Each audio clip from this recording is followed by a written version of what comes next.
Hello students, welcome to my channel. आज से हम जो है एटॉमिक स्पेक्ट्रोस्कोपी आपकी शुरू करेंगे। तो उसके बाद हम जो है मॉलिक्यूलर स्पेक्ट्रोस्कोपी भी पढ़ेंगे, पर आज हम जो शुरू करने वाले हैं सेशन में वो है एटॉमिक स्पेक्ट्रोस्कोपी।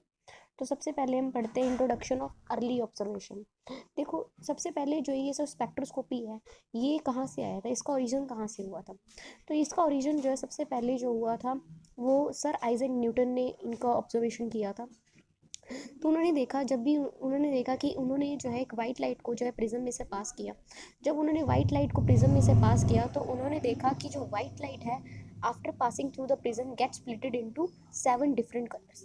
तो उन्होंने देखा जब वाइट लाइट को प्रिज्म में से पास किया तो वो जो है लाइट, इंसिडेंट लाइट जो है फर्दर जो है आफ्टर पासिंग थ्रू प्रिज्म क्या हुआ, 7 कलर्स में जो है स्प्लिट हो गई। तो वो जो हमारे पास जो बैंड ऑफ कलर्स जो आए थे वो 7 कलर्स कौन से थे आपके, विबग्योर। तो ये जो 7 कलर्स जो आए थे इनको इन्होंने नाम दिया स्पेक्ट्रम। और उन्होंने कहा कि जो ब्लू लाइट है ना वो ज़्यादा रिफ्लेक्ट होती है आपके रेड लाइट से। तो ब्लू लाइट जो है आपकी ज़्यादा रिफ्लेक्ट हुई आपके रेड लाइट से, ठीक है ना, ये ज़्यादा रिफ्लेक्ट हुई as comparison to your red light. तो ये उनकी जो ऑब्जर्वेशन थी। तो यहाँ से हमें आइडिया मिला कि एक्चुअली में क्या होता है, जब भी लाइट को हम किसी में से पास, प्रिज्म में से पास करते हैं तो ये फर्दर क्या हो जाती है, स्प्लिट हो जाती है, ठीक है, अपने कंपोनेंट्स कलर में। यानी कि जो वाइट लाइट है वो एक सिंगल लाइट नहीं है, वाइट लाइट के अंदर कितने कलर्स हैं, 7 कलर्स हमें मिलते हैं, ठीक है ना। तो ये स्पेक्ट्रोस्कोपी बेसिकली अगर मैं डिफाइन करूँ तो यहाँ से स्पेक्ट्रोस्कोपी क्या होती है, it is the branch of science, branch of physics which deals with the observation and interpretation of radiation emitted and absorbed by the atoms and molecules. तो यहाँ पे क्या है कि ये ऐसी ब्रांच ऑफ साइंस है जो किसके साथ डील करती है कि जो भी एटम्स या मॉलिक्यूल्स क्या करते हैं, रेडिएशंस एमिट करते हैं या ऑब्जर्व करते हैं, उनसे उनसे जो भी उनकी ऑब्जर्वेशन मिलती है वो, और किस तरह से इंटरप्रिटेशन का यहाँ पे मतलब ये है कि किस तरह से रेडिएशन जो है एटम और मॉलिक्यूल्स के साथ जो है इंटरेक्ट कर रहा है, ठीक है ना। किस तरह से रेडिएशन जो है एटम के साथ इंटरेक्ट कर रही है, ठीक है ना, किस तरह से एटम के साथ रेडिएशन इंटरेक्ट कर रही है। इंटरप्रिटेशन तो ये हो जाएगा कि जब रेडिएशन इंटरेक्ट करेगी एटम्स के साथ तो हमें क्या पता लग जाएगा, बेसिकली हम जो है स्ट्रक्चर पता लगा सकते हैं कि जो हमारा स्ट्रक्चर है एटम का वो कैसा है, ठीक है। तो स्पेक्ट्रोस्कोपी किसके साथ डील करती है, ये डील करती है ऑब्जर्वेशन के साथ, ठीक है ना, और interpretation of radiations emitted and observe by the atom, ठीक है, किस तरह से जो है एटम्स जो है रेडिएशंस एमिट कर रहे हैं, या फिर ये जो रेडिएशंस जो है किस तरह से एटम्स के साथ क्या कर रही है, इंटरेक्ट कर रही है। तो बेसिकली जो है ऑब्जर्वेशन से आप क्या समझते हो, स्पेक्ट्रोस्कोपी ऑब्जर्वेशन से, तो वो हम यहाँ से पढ़ेंगे। तो एक बार दोबारा से देख लो, जो स्पेक्ट्रोस्कोपी होती है बेसिकली जो है वो, उससे हमें क्या पता लगता है कि स्ट्रक्चर क्या है एटम और मॉलिक्यूल का। हम स्ट्रक्चर जानना चाहते हैं तो हम क्या करते हैं, स्पेक्ट्रोस्कोपी का यूज़ करते हैं, ठीक है। ऐसे ही जो हमें एटॉमिक स्पेक्ट्रा मिलता है उससे हम ये बता पाते हैं, जो हमारे पास स्पेक्ट्रा आता है एटम का जो स्पेक्ट्रा होता है उसको एटॉमिक स्पेक्ट्रा कहते हैं। तो उससे हम ये बता पाते हैं कि किस तरह से इलेक्ट्रॉन जो है अरेंज है एटम के अंदर। और हम ये भी बता सकते हैं कि इलेक्ट्रॉन जो है किस तरह से मूव कर रहे हैं एटम के अंदर। और इसी की वजह से जो है इलेक्ट्रॉन स्पिन के बारे में हमें पता चला था। और जब स्पिन के बारे में, और इसके साथ साथ जो है हम जो पीरियोडिक प्रॉपर्टीज़ होती हैं, पीरियोडिक क्लासिफिकेशन एलिमेंट्स की, वो भी हम जान पाए थे। उसके बाद आप मॉलिक्यूलर स्पेक्ट्रा भी आप पढ़ोगे जिसके अंदर आप जो है मॉलिक्यूलर बाइंडिंग, यानी कि किस तरह से न्यूक्लियाई और कह सकते हो इलेक्ट्रॉन जो है मूव कर रहे हैं, ठीक है ना, इससे भी हमें जो है मॉलिक्यूल्स का स्ट्रक्चर पता चलेगा, ठीक है। तो इस तरह से ये सारी जो इन्फॉर्मेशन जो हमें मिलती है ये क्वांटम मैकेनिक्स में बहुत इंपॉर्टेंट रोल प्ले करती है। इससे जो है हम एटम और मॉलिक्यूल के स्ट्रक्चर को हम एक्सप्लेन कर सकते हैं। तो स्पेक्ट्रोस्कोपी बेसिकली क्या करती है कि स्पेक्ट्रोस्कोपी डील करती है कि ऑब्जर्वेशन से तो अभी छोड़ दो, इंटरप्रिटेशन ऑफ रेडिएशन से हमें ये पता चलता है कि किस तरह से जो है एटम्स या इलेक्ट्रॉन्स जो है एटम के अंदर अरेंज्ड हैं, ठीक है। यहाँ पे ऑप्टिकल स्पेक्ट्रा आपको पता होना चाहिए। जो ऑप्टिकल स्पेक्ट्रा होता है यानी कि लाइट, और लाइट जो है वो विजिबल रीजन कौन सा कहाँ से कहाँ तक होगा, ठीक है। और यहाँ पे क्या कह रहा है कि we are concern with optical spectra only expanding far UV, near UV, visible region, near IR और आईआर। हम इसी के अंदर जो है हम बेसिकली जो स्पेक्ट्रोस्कोपी हम पढ़ेंगे, ठीक है, इस रीजन्स के अंदर। अब देखो मैंने यहाँ पे हमने एक वर्ड यूज़ किया था स्पेक्ट्रोस्कोपी ऑब्जर्वेशन। तो स्पेक्ट्रोस्कोपी ऑब्जर्वेशन करने के लिए हमें जो है 3 चीज़ों की जरूरत पड़ती है। तो सबसे पहले हमें ज़रूरत पड़ती है लाइट की, लाइट सोर्स की। उसके बाद स्पेक्ट्रोमीटर की, और उसके बाद हमें पड़ती है डिटेक्टर की। तो स्पेक्ट्रोस्कोपी ऑब्जर्वेशन करने के लिए सबसे पहले लाइट सोर्स की। अब देखो हमें क्या करना है, किसी भी एटम का जो है मुझे जो है उसका स्पेक्ट्रा अंडरस्टैंड करना है, ठीक है ना, समझना है। तो उस एटम्स की सबसे पहले क्या चाहिए होगी, मुझे वो लाइट सोर्स चाहिए होगी, ठीक है। तो लाइट सोर्स जो है वो जो है they are needed to produce, तो इस तरह की लाइट सोर्स क्या होंगी, क्या करेंगी, लाइट प्रोड्यूस करेंगी ताकि हम जो है स्पेक्ट्रोस्कोपी उसकी जान सकें, ठीक है। सो इनको जो है फर्दर जो है क्लासीफाई किया हुआ टेम्परेचर रेडिएशन और ऑल काइंड्स ऑफ ल्यूमिनेंस। तो देखो टेम्परेचर रेडिएशन में क्या होता है कि हम जो है, मान लो हमने कोई गैस कंसीडर करी, ठीक है। तो सबसे पहले हमें लाइट सोर्स चाहिए, मैंने कोई गैस कंसीडर करी, ठीक है ना, जैसे आपने कोई सोडियम की गैस ले ली, ठीक है ना। तो सोडियम की गैस या फिर हीलियम की गैस ले लिया आपने, ठीक है ना, हीलियम की गैस ले ली। अब इसके अंदर हमने क्या करना है, इसमें हम टेम्परेचर इंक्रीज करेंगे। इसके अंदर क्या है, हीलियम्स के एटम है, ठीक है। तो जैसे ही आप टेम्परेचर इंक्रीज करोगे तो ये एटम्स जो है एक दूसरे के साथ क्या करेंगे, कोलाइड करेंगे, ठीक है। जब कोलाइड करेंगे तो एटम्स क्या होंगे, अपनी जो है, जो एटम्स पहले क्या थे, ग्राउंड स्टेट में थे, वो क्या हो जाएंगे, एक्साइटेड स्टेट में चले जाएंगे, ठीक है। तो जब एक्साइटेड से एटम दोबारा से ग्राउंड स्टेट में आएंगे तो क्या करेंगे, रेडिएशन एमिट करेंगे, और वो रेडिएशंस किसकी फॉर्म में होंगी, लाइट की फॉर्म में होंगी।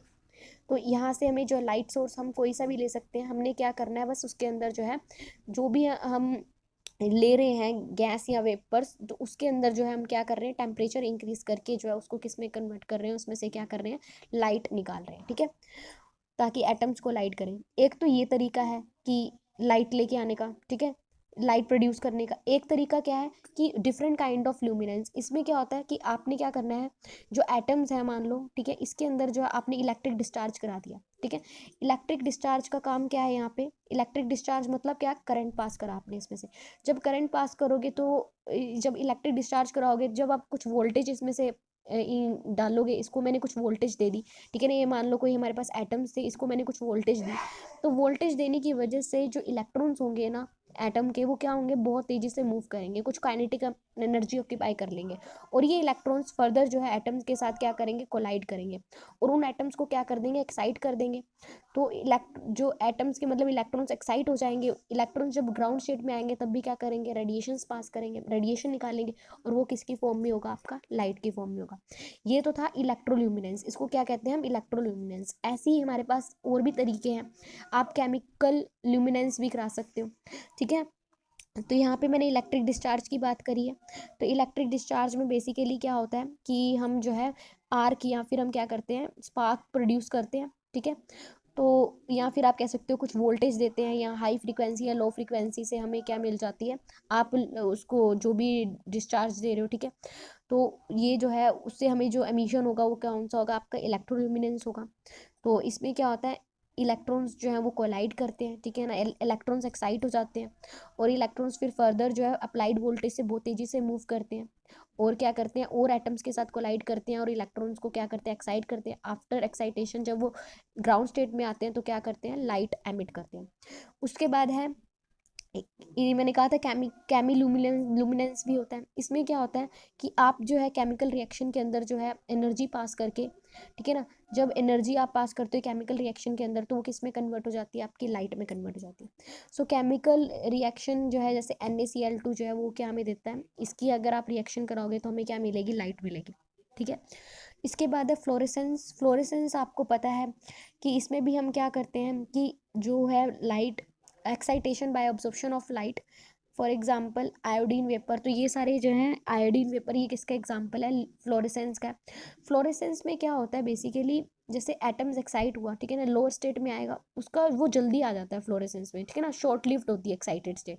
तो जैसे ही और यहाँ पे जो क्या कह रखा है, एक्साइटेड स्टेट शॉर्ट लिव्ड होती है, पर अगर एक्साइटेड स्टेट जो है लॉन्ग लिव्ड हो तो उस केस में जो एमिशन होगा वो कैसा कहलाएगा, आपका फॉस्फोरेसेंस, ठीक है। तो वो कौन से होते हैं, जैसे ये एग्जांपल दे रखा है, ठीक है। उसके बाद जो है ये हमने देखा कि किस तरह से हम जो है लाइट प्रोड्यूस कर सकते हैं, ठीक है। तो ये सबको क्लियर हो गया होगा कि लाइट हम किस तरह से प्रोड्यूस कर सकते हैं। तो हम जो है ज़्यादातर आप अपनी आपने स्पेक्ट्रोस्कोपी तो आप उसमें भी कर रहे हो, जो हम स्पेक्ट्रोमीटर का यूज़ कर रहे हैं, तो आप सोडियम वेपर्स यूज़ करते हो, ठीक है ना, तो उसमें हम क्या कर रहे हैं, बेसिकली इलेक्ट्रिक डिस्चार्ज कर रहे हैं, तो हमें क्या मिल रही है वहाँ से, सोडियम लाइट मिल रही है, ठीक है ना। तो इस तरह से जो है हमारे पास कुछ टंगस्टन या फिलामेंट लैम्प हम यूज़ कर सकते हैं, ठीक है। उसके बाद हमें क्या चाहिए होता है, अब हमें लाइट तो मिल गई, लाइट हमने प्रोड्यूस कर दी। अब हमें एटम जिसका हमें स्टडी करना है स्ट्रक्चर, उसकी मैंने उससे लाइट प्रोड्यूस करी। अब हमें क्या चाहिए होगा, उस लाइट को ऑब्जर्व करने के लिए मुझे क्या चाहिए होगा, स्पेक्ट्रोमीटर चाहिए होगा। मुझे जानना है कि क्या है इसका स्ट्रक्चर कैसा।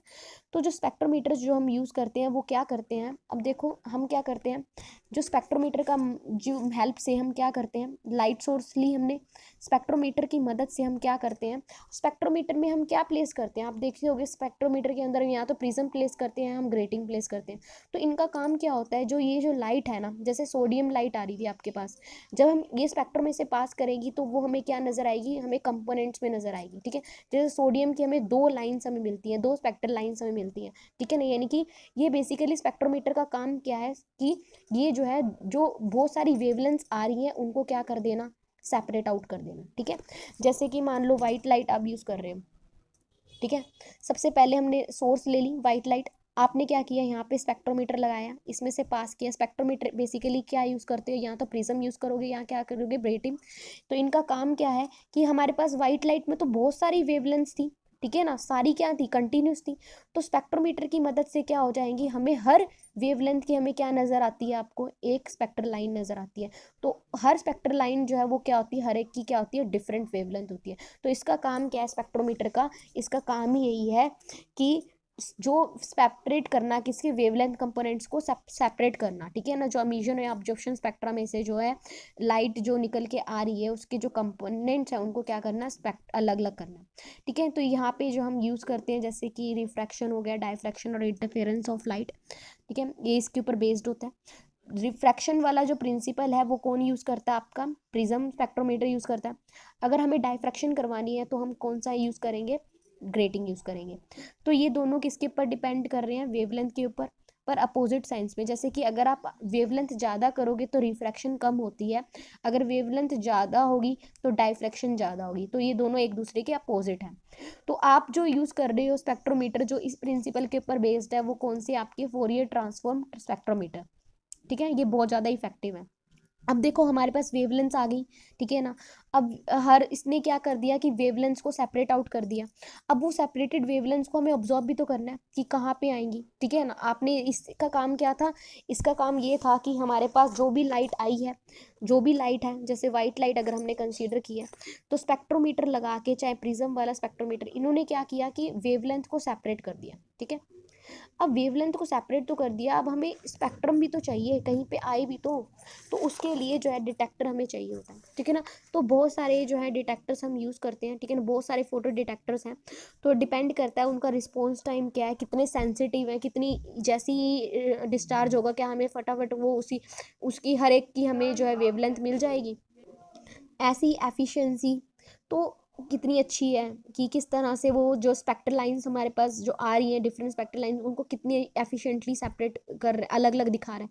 तो ये जो है हमारे पास जो है आज, पहले जो हम यूवी विजिबल रीजन के लिए जो हम यूज़ करते थे, फोटोग्राफिक प्लेट्स हम यूज़ करते थे, ठीक है ना।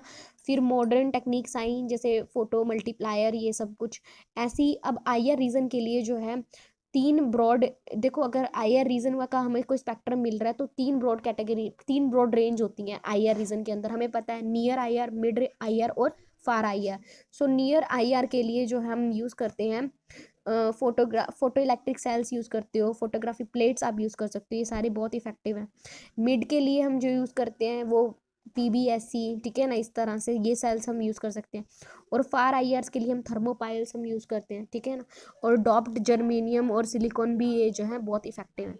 तो हमें एक चीज़ का पता चल गया कि जो स्पेक्ट्रोस्कोपी होती है, बेसिकली हमें ये जानने को मिलता है कि किस तरह से जो है एक तो एटम्स जो है एक किस तरह से इंटरेक्ट करते हैं रेडिएशंस के साथ, ठीक है। और इनका इंटरनल स्ट्रक्चर कैसा है, किस तरह से इलेक्ट्रॉन्स अरेंज्ड हैं एटम के अंदर, ये जानने के लिए जो हम क्या यूज़ करते हैं, स्पेक्ट्रोस्कोपी यूज़ करते हैं, ठीक है। तो स्पेक्ट्रोस्कोपी हमें अच्छी तरह से क्लियर हो चुकी है कि बेसिकली क्या है, ये डील करती है with the observation and emission of radiations emitted and observe by the atoms and molecules, ठीक है। तो दोनों का मीनिंग पता लग गया। स्पेक्ट्रोस्कोपी ऑब्जर्वेशन से भी हमें पता लग गया कि क्या होती है, और इंटरप्रिटेशन से भी हमें पता लग गया कि इसका इंटरनल स्ट्रक्चर के बारे में जाना। ऐसी ऑप्टिकल स्पेक्ट्रोस्कोपी क्या होती है, इसमें हमें जो है एटम की जो है आउटर इलेक्ट्रॉन्स जो है उनके बारे में पता चलता है, ठीक है ना, वो किस तरह से अरेंज्ड है और वो किस तरह से उनका मोशन है, ठीक है ना, किस तरह से वो मूव कर रहे हैं।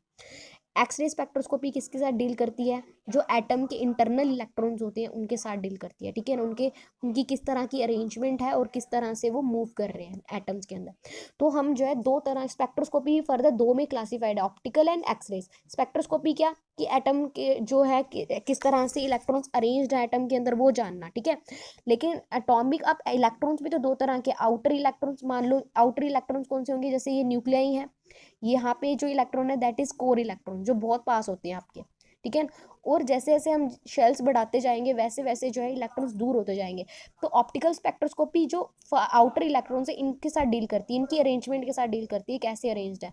और एक्सरेज किसके साथ डील करती है, जो इनर इलेक्ट्रॉन्स है इनका किस तरह से मोशन है, इनकी किस तरह से अरेंजमेंट है, ठीक है।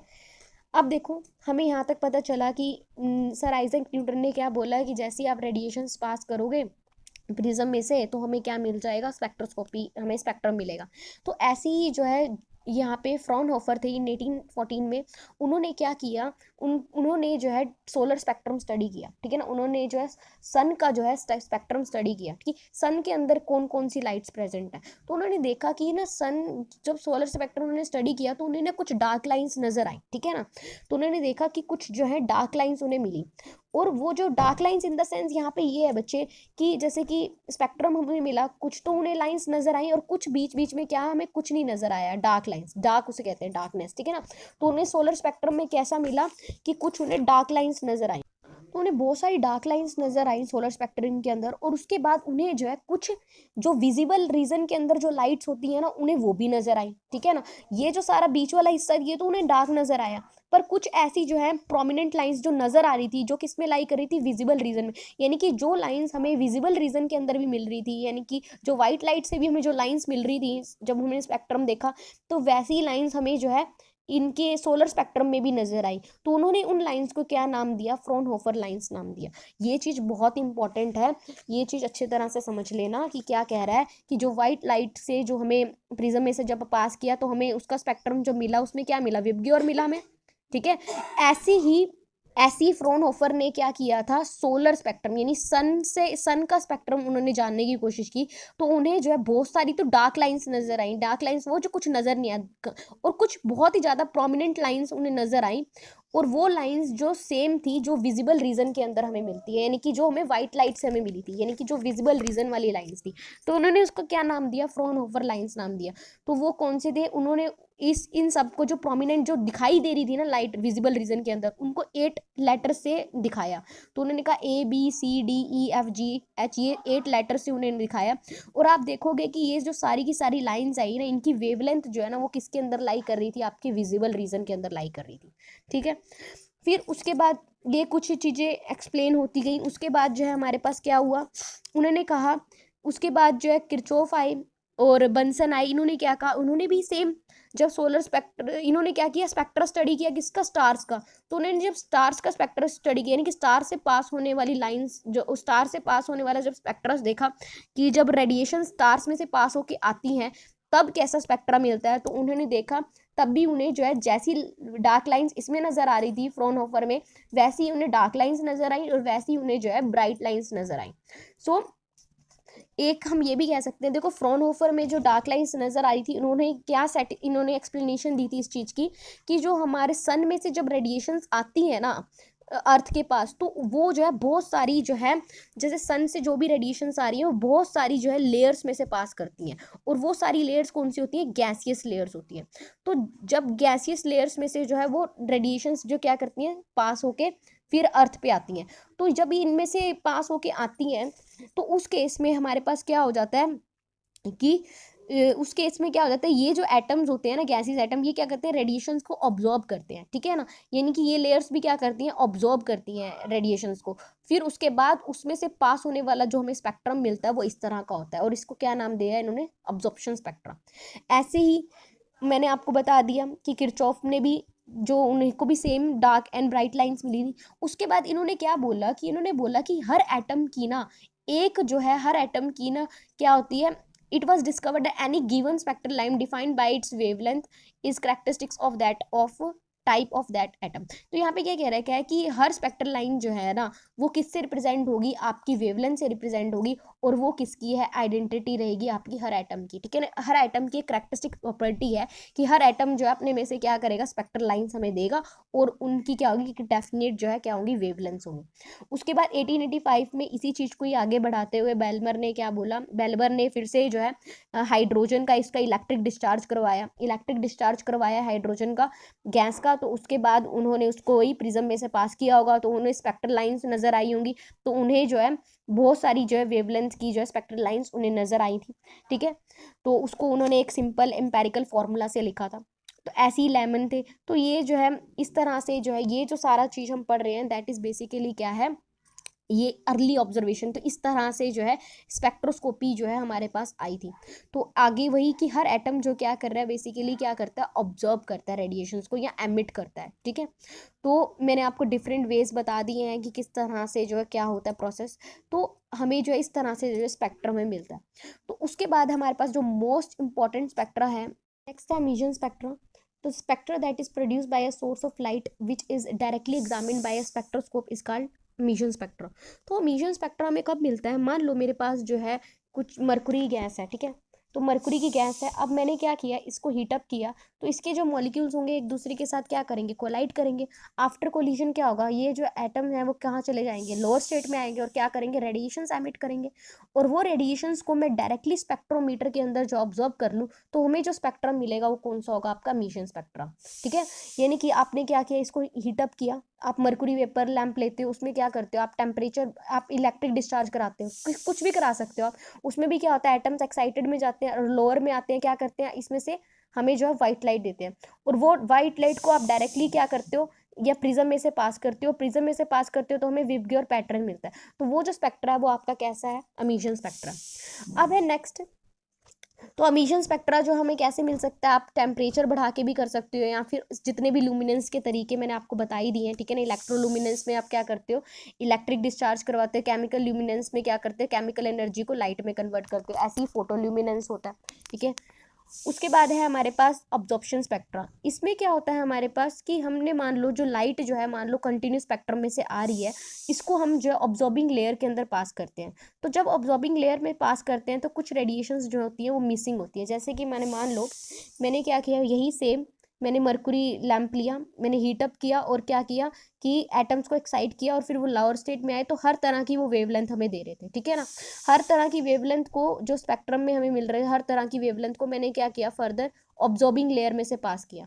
और जब ऑब्जॉर्बिंग लेयर में से पास किया, फिर मैंने स्पेक्ट्रोमीटर से देखा, तो मैंने देखा कि ना जो हमारे पास आ रही हैं स्पेक्ट्रल लाइंस, वो क्या, उसमें से कुछ स्पेक्ट्रल लाइंस जो पहले आ रही थी वो क्या थी, मिसिंग है। कुछ स्पेक्ट्रल लाइंस हमें क्या नजर आई, मिसिंग है। तो इसका मतलब ये हुआ कि वो जो स्पेक्ट्रल लाइंस मिसिंग है, यानी कि वो वेवलेंथ जो मिसिंग है, मान लो हमारे पास λ1 λ2 λ3 वेवलेंथ आ गई, पर 4 5 6 नहीं आई। इसका मतलब इस एटम्स जो ऑब्जॉर्बिंग लेयर के एटम्स होंगे, उन्होंने क्या कर लिया, 4 5 6 जो है वेवलेंथ को क्या कर लिया, ऑब्जर्व कर लिया। तो ये जो स्पेक्ट्रम होगा वो क्या कहलाएगा, आपका ऑब्जॉर्प्शन स्पेक्ट्रम कहलाएगा। इसके अंदर जो है ऑब्जॉर्ब रेडिएशंस ने क्या किया, is line appear as a band.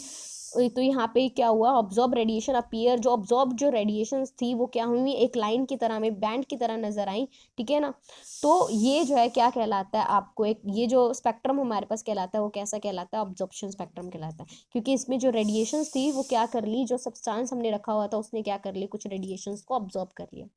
उसके बाद क्या कह रखा है कि ये जो ऑब्जर्प्शन लाइंस आती हैं, जैसे कि आपको अगर आप स्पेक्ट्रम स्टडी करते हो, ठीक है ना, absorption line of a spectrum of gas are in coincidence with the bright emission lines, but the emission spectra contains, of course अब ये बात वही कह रखे हैं कि जो ऑब्जर्प्शन लाइंस होती हैं ना, जैसे ही हमारे पास emission लाइंस की जो हमें मिलेंगी वैसी हमें ऑब्जर्प्शन लाइंस स्पेक्ट्रल लाइंस मिलेंगी, बट emission लाइंस के अंदर ज़्यादा लाइंस होंगी, more lines as comparison to your absorption spectrum. Of course वो तो है ही है, क्योंकि हमने देखा कुछ लाइंस जो थी, कुछ स्पेक्ट्रल लाइंस वो क्या हो गई थी, उसमें मिसिंग थी।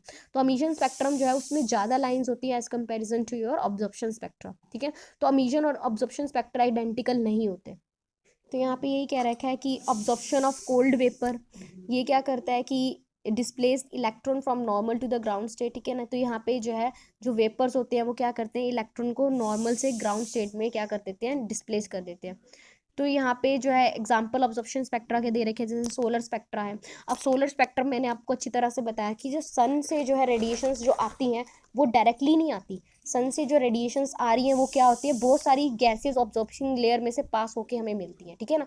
तो इस करके जो हमें बहुत ही सारी डार्क लाइन्स, यानी कुछ तो नज़र नहीं आता, बस कुछ प्रोमिनेंट लाइन्स हमें नज़र आई थी, जिनको फ्रोनहोफर ने नाम दिया था फ्रोनहोफर लाइन्स, ठीक है ना। तो वही कह रहे हैं कि सोलर स्पेक्ट्रम हो गया आपका, और ये जो लाइट सोडियम वेपर में से पास करते हैं, ठीक है ना, तो उसके अंदर जो हमें दो ही डार्क लाइन्स हमें नज़र आती हैं, D1 एंड D2। तो इस तरह के जो है हमारे पास स्पेक्ट्रम जो होता है वो कौन सा होता है, आपका ऑब्जॉर्प्शन स्पेक्ट्रा होता है। इसके बाद है कंटिन्यूस स्पेक्ट्रा। कंटिन्यूस स्पेक्ट्रा में क्या होता है, हमारे पास जो है बहुत तरह की जो है मान लो वेवलेंथ हमारे पास होंगी, और वो जो वाइड रेंज ऑफ वेवलेंथ हमें नज़र आएंगी स्पेक्ट्रा के अंदर, स्पेक्ट्रम के अंदर, तो वो जो है सारी की सारी क्या होंगी, कंटिन्यूस होंगी, सेपरेट नहीं होंगी। तो वो स्पेक्ट्रम जो हमें मिलता है वो क्या होता है, कंटिन्यूस स्पेक्ट्रम। तो यहाँ पे देखो हमारे पास मान लो जो लाइन जो स्पेक्ट्रा हमें मिल रहा है, स्पेक्ट्रा और स्पेक्ट्रम, स्पेक्ट्रम जो हम कह रहे हैं ना, स्पेक्ट्रम का मतलब बहुत सारी लाइंस, बैंड्स ऑफ लाइन। तो यहाँ पे हमें बहुत सारी लाइंस मिल रही हैं, और ये बहुत सारी जो लाइंस हैं ये सारी क्या है, हर वेवलेंथ जो है वो क्या हो रखी है, मर्ज हो रखी है। तो वाइड बहुत सारी वेवलेंथ हमें मिल रही है, ठीक है ना। तो इस तरह की जो है, जिसके अंदर जो है इस तरह की जो हमारे पास बहुत सारी वेवलेंथ, जो कंटिन्यूस वेवलेंथ हमें मिलती हैं, जो सेपरेट नहीं होती, वो कौन सी होती है, आपकी कंटिन्यूस स्पेक्ट्रम। तो ये कहाँ पे मिलता है हमें, ये इससे हमें ये हमें मिलता है, जैसे कि अगर हम मोल्टन गैस या हॉट आयरन को जब हम उसका जो हमें स्पेक्ट्रा होता है that is basically continuous spectrum. उसके बाद जो है इससे हमें जो ये पता चलता है कि कैसे जो है इंटरेक्ट करती है मैटर के साथ एनर्जी, ठीक है ना। और उसके बाद इंटेंसिटी ऑफ कंटिन्यूस स्पेक्ट्रम। अब जो इंटेंसिटी होती है, जो कंटिन्यूस स्पेक्ट्रम की जो इंटेंसिटी होती है वो भी क्या होती है, यूनिफॉर्मली डिस्ट्रीब्यूटेड नहीं होती है, ठीक है ना। ऐसा हो सकता है कि कहीं पे जो है इस तरह का हमें बैंड स्ट्रक्चर मिल रहा है, सभी वेवलेंथ्स क्या है, मर्ज हैं एक दूसरे में, कि हमें नज़र नहीं आ रही, सेपरेट नहीं है, ठीक है। तो कई बार ऐसे हो सकता है, कई बार इंटेंसिटी बहुत ज़्यादा हो गई, कहीं पे हमें बहुत डार्कनेस नज़र आ रही, कहीं पे हमें ब्राइट हल्की हल्की लाइन्स नजर आ रही, कहीं डार्क कभी हल्की। तो इस तरह से इंटेंसिटी जो है वो कंटिन्यूसली डिस्ट्रीब्यूटेड नहीं होती। सो इंटेंसिटी जो है मैक्सिमम होगी एक पर्टिकुलर वेवलेंथ पे, उसके बाद क्या हो जाए, शुरू हो जाएगी दोनों साइड से डिक्रीज। तो यानी कि इंटेंसिटी जो हमें मिलेगी वो इस तरह से मिलेगी कि मैक्सिमम होगी किसी एक पर्टिकुलर वेवलेंथ पे, उसके बाद क्या होनी शुरू हो जाएगी, डिक्रीज होनी शुरू हो जाएगी, ठीक है। उसके बाद है जो पॉइंट जहाँ पे मैक्सिमम इंटेंसिटी होगी, shift towards the shorter wavelength. अगर हम टेम्परेचर बढ़ाएंगे तो मैक्सिमम इंटेंसिटी जो है वो कहाँ पे होगी, जहाँ पे वेवलेंथ क्या होगी, कम होगी, ठीक है। क्योंकि विंस डिस्प्लेसमेंट लो क्या कहता है कि जैसे टेम्परेचर बढ़ाओगे लैम्डा क्या होगा, डिक्रीज होगा, ठीक है। उसके बाद है डिसकंटिन्यूस स्पेक्ट्रा। ये तो था कंटिन्यूस स्पेक्ट्रा, अब है डिसकंटिन्यूस स्पेक्ट्रा। डिसकंटिन्यूस स्पेक्ट्रा भी दो तरह के होते हैं आपके पास, एक लाइन स्पेक्ट्रा, एक बैंड स्पेक्ट्रा। लाइन स्पेक्ट्रा में क्या होता है, हमारे पास जो स्पेक्ट्रम होता है ना उसके अंदर जो है बहुत सारा तरह की जो है वेवलेंथ होती है, ठीक है ना। तो स्पेक्ट्रम होते हैं उसके अंदर बहुत तरह की डिस्क्रीट वेवलेंथ होती हैं, तो वो जो हमें स्पेक्ट्रा मिलता है लाइन स्पेक्ट्रा। अब मैंने आपको पूछा कि आपको जो सोडियम वेपर में जो हमें मिल रहा है स्पेक्ट्रा, वो कैसा स्पेक्ट्रा, आप देखते हो कि दो लाइन्स हमें नजर आती हैं, D1 एंड D2, और वो दो क्या है, डिस्क्रीट अलग अलग नजर आती हैं, तो वो स्पेक्ट्रा हमारे पास कैसा है, आपका लाइन स्पेक्ट्रा है, ठीक है। तो जो हमें अलग वेवलेंथ्स नजर आती हैं स्पेक्ट्रम के अंदर वो क्या कहलाता है, आपका डिस्क्रीट स्पेक्ट्रा, ठीक है ना, लाइन स्पेक्ट्रा। और एटम जो है उसमें क्या होता है, वही हम एनर्जी देते हैं, एटम जो हायर स्टेट से लोअर स्टेट में आते हैं, और लोअर स्टेट में जब आएंगे तो इलेक्ट्रॉन जो है जब लोअर हायर स्टेट से लोअर स्टेट में जब जंप करेंगे इनिशियल ऑर्बिट में, तो क्या करेंगे, रेडिएशंस एमिट करेंगे, और वो रेडिएशंस कैसी होंगी, मोनोक्रोमेटिक होंगी, ठीक है ना। और मोनोक्रोमेटिक होने की वजह से हमें क्या देंगी, लाइन स्पेक्ट्रम देंगी। तो यहाँ पे यही कह रखा है, वेपर इन फ्लेम, ये सारे इसके एग्जाम्पल हैं, ठीक है। उसके बाद बैंड स्पेक्ट्रा भी होता है कि कई बार हमें जो स्पेक्ट्रम मिलता है ना, spectrum is basically bands of lines, ठीक है ना। और ठीक है, तो यहाँ पे स्पेक्ट्रम जो हमें मिल रहा है इसके अंदर बहुत सारी जो है हमें क्या मिल रही है, लाइंस मिल रही हैं, और बहुत सारी जो है ग्रुप ऑफ सेवरल लाइंस हमें नजर आएंगी, तो वो कैसा स्पेक्ट्रम है, आपका बैंड स्पेक्ट्रम है। और हर लाइन जो है वो क्या कहलाती है, आपकी ग्रुप ऑफ लाइन वो क्या कहलाएगी, बैंड कहलाएगी। और ये जो बैंड लाइंस होंगी वो एक दूसरे के क्या होंगी, बहुत पास पास होंगी, ठीक है। तो बैंड स्पेक्ट्रा जो है इसमें क्या होता है, जो अमीटिंग एलिमेंट होगा वो कौन सा होगा आपका, जैसे हमने अमीटिंग एलिमेंट वही जो हम गैस ले रहे हैं वो गैस कैसी होगी, मोलिकुलर स्टेट में होगी, ठीक है ना। तो जैसे CO2 होगी, N2 होगी, ये सारी जो हम गैस लेंगे। इसमें जो हम ले रहे थे, इसमें जैसे सोडियम वेपर हम ले रहे हैं, Mercury lamp money sodium vapour, ठीक है, हाँ Hg मरकुरी लैम्प। तो इसमें क्या है, लाइन स्पेक्ट्रा में मिलता है, ठीक है। लेकिन इसमें क्या है, CO2 N2, ये इनका जो स्पेक्ट्रा हम स्टडी करते हैं तो वो क्या होता है, बहुत सारी लाइंस होती हैं और बहुत सारी, मतलब ये कह लो जो बहुत सारी लाइंस होंगी वो क्या होंगी, एक बैंड की फॉर्म में होंगी, ठीक है। जैसे इस तरह से मैं अगर आपको दिखाऊं, एक तरह से अगर मैं आपको बोलूं, इस तरह का जो स्पेक्ट्रा होगा, ठीक है ना, जिसमें हमें हर वेवलेंथ अलग अलग नजर आ रही है, डिस्क्रीट वेवलेंथ नजर आ रही है, तो ये आपका लाइन स्पेक्ट्रा कहलाता है, ठीक है। लेकिन ये जो स्पेक्ट्रम है, इसमें क्या है, बहुत सारी क्लोजली स्पेस लाइंस है, फिर दो बहुत सारी क्लोजली स्पेस लाइंस है, तो ये जो होंगी ये क्या कहलाएगा, बैंड कहलाएगा। और इस तरह से क्लोजली स्पेस जो बैंड्स हमें नजर आएंगे वो कौन सा स्पेक्ट्रा होगा आपका, that is your molecular spectra, ठीक है, या बैंड स्पेक्ट्रा आप कह सकते हो। और इसके अंदर एटम CO2 N2 होंगे, इसके अंदर क्या होंगे, सिर्फ एक ही एटम होगा। तो यहाँ पे देखो, यहाँ पे क्या कह रखा है कि मान लो मैंने कोई एटॉमिक गैस ली, इसमें मैंने इलेक्ट्रिक डिस्चार्ज कराया, मैंने करंट पास किया, करंट पास करने के बाद एटम्स क्या हो गए, एक्साइट हो गए। एक्साइट से जब लोअर आएंगे तो हमें क्या कहेंगे, रेडिएशंस देंगे, ठीक है ना। ये जो इमिटेड रेडिएशंस है, इसको फर्दर मैंने स्पेक्ट्रम से पास किया, तो मुझे जो है बहुत सारी अलग अलग जो है डिस्क्रीट वेवलेंथ मुझे नजर आई।